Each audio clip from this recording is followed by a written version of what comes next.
My name is Chuck Jernigan. I'm the superintendent for the Central Valley Cemetery District, and today we're at Terrace Park in Hopeville, California. Now tell me, how many people are buried here in this section of the cemetery? We have 508 county burials out here in this section of the cemetery.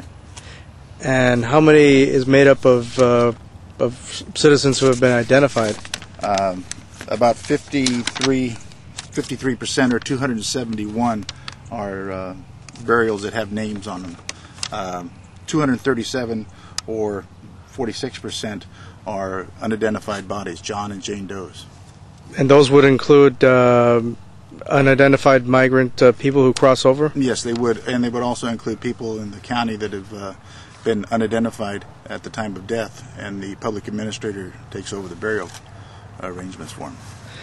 How does one end up in this situation where they are unidentified or live on unlimited means? Well, when they at their time of their passing, they're expiring, their family might not have the financial resources to bury them. So, if that's the case, it's turned over to the public administrator, and that's Norma Sycon, and she's the one that handles their final disposition. And how much does it usually cost for a burial to take place here? For a county section, it's right around $1,000.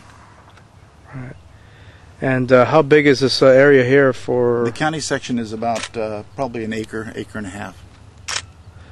And what happened to the cemetery there in El Centro? Did room run out? Yes, they started burying counties over there in 1940, and in 1995 that section became full, so we moved the county burial section to Hopeville. And how long do you think it will be before this section in Hopeville eventually loses space? We probably, and this is a rough approximation, will probably reach capacity in the next 40 years. Next 40 years? 40. 40. Okay. And what are your thoughts when you look at these grave sites?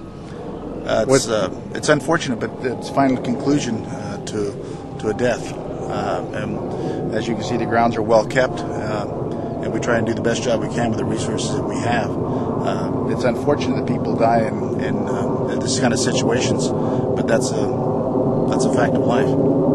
Do you think this provides some kind of closure for whatever living relatives are for these people? We hope it does. For those John and Jane Does that have not been identified through the proper authorities, there might not be closure for those families, but in the event they identify them, they do know where they're at. Okay. Is there anything else that you want to add? No. I appreciate your story, though. Right. Thanks.